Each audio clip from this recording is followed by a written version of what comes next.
All right, ladies and gentlemen, in the minds of many, it's all but a done deal that Jeb Bush, the former governor of Florida, will run for president, or at least run for the presidential Republican nomination on the Republican side. Joining us now is Professor Matthew Corrigan. He's Ph.D. chair of the Political Science and Public Administration at the University of North Florida and a Jeb Bush expert and the author of Conservative Hurricane. There it is on your screen, How Jeb Bush Remade Florida. Doctor, welcome, sir. Thank you, Steve. Let me ask you, just the first word, the title of the book, conservative, and certainly conservative hurricane. A lot of people in the party, a lot of, base Republicans and conservatives don't consider Jeb Bush to be conservative enough. Yeah, the book covers his time as governor, and that's what I really focus on. And the reason for the title is, if you really look at his time as governor, he had a very conservative agenda. Let me give you a couple of quick examples. Sure. On the social cultural front, for gun rights, he was very strong on the Second Amendment. He started a faith-based prison in the state using kind of religious curriculum to try to assist rehabilitation. He called himself the most pro-life governor of modern times, so he was very strong on the abortion issue. And also, of course, the controversial Terri Schiavo episode, the instance where a woman in a vegetative state and her husband wanted to remove nutrition to her, and her parents wanted to block that, right. And Bush came down very strongly on the side of the parents. So if you look at his broad agenda as governor, it's pretty conservative. So why do you think he gets the rap? I mean, is it all related to immigration and core curriculum? I think that's a part of it. And also, I think, obviously with the emergence of the Tea Party, that's drawn the Republican Party to the right some and made, for us in Florida, for outsiders to be calling Jeb Bush a moderate, it really is kind of a wake-up call.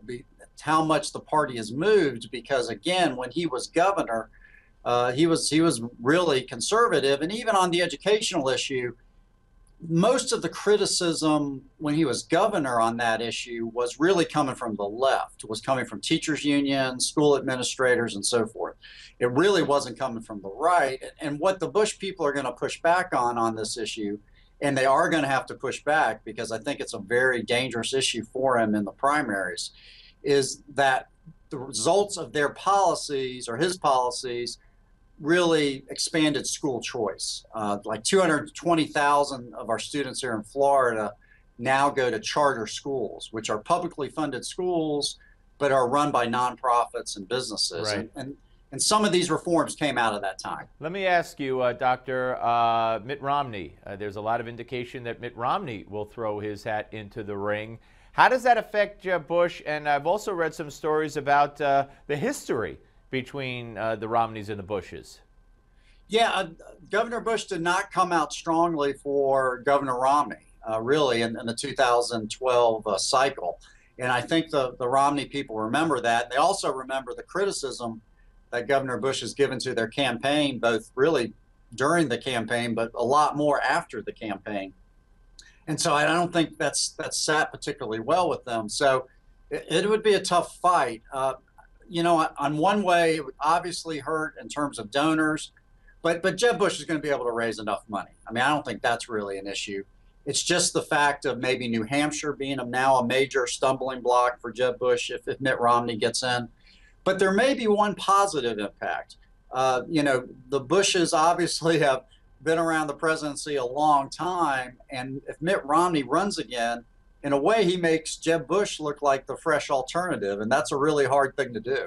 Yeah, he also, though, maybe splits that vote, which Romney might have held to himself to a certain, Bush might have held to himself to a great extent, while the conservatives in the primary might have split their vote, that side of the aisles, if you will, vote. So it may make the cakewalk that much more difficult. And again, in my mind, don't rule out a lot of governors that we haven't talked about also, and the Cruzes of the world and others. But hey, great book, great conversation. I'm sure we'll talk to you along the way many more times. Thank you, Doctor. Okay, be glad to do it. Thanks. Thank you. All right, folks. So when we come back, well, first of all, again, I think there's going to be a very crowded field. I think Christie is in as well. So it's going to be a very crowded field, and we're going to talk about it a lot more. But we're coming back. Don't go away.